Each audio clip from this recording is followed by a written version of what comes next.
Wanita itu mengira telah menemukan air di tengah padang pasir, tapi saat ia mencedoknya, ternyata itu cairan kental dan lengket. Tiba-tiba ia mendengar suara aneh. Ternyata ia melihat seekor unicorn di kejauhan. Dan detik berikutnya, untung saja peringatan dari unicorn itu datang tepat waktu.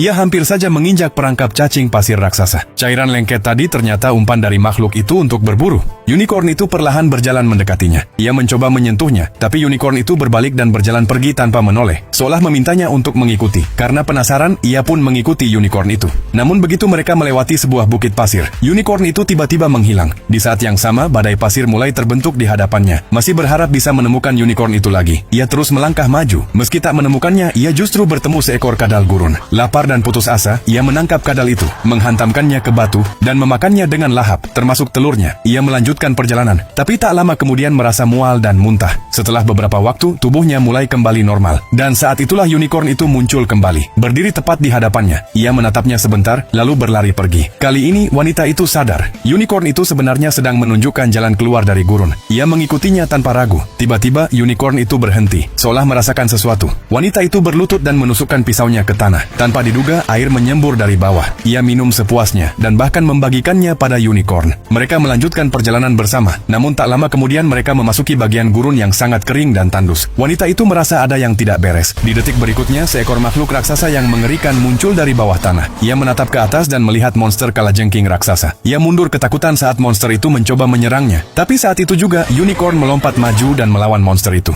Sayangnya, monster itu terlalu kuat dan melukai unicorn dengan parah. Melihat sahabatnya terluka membuat wanita itu sangat marah. Ia menggunakan sihirnya untuk menjatuhkan monster itu. Lalu ia mengambil batu besar dan menghancurkan monster itu habis-habisan. Tapi unicorn itu tetap terluka parah dan hampir mati. Maka ia memutuskan menggunakan sihir terlarang untuk menghidupkan unicorn kembali. Mantranya berhasil dan unicorn itu pun bangkit lagi. Tapi tanpa menatapnya sedikit pun, unicorn itu berkata, "Ciao," dan langsung cabut.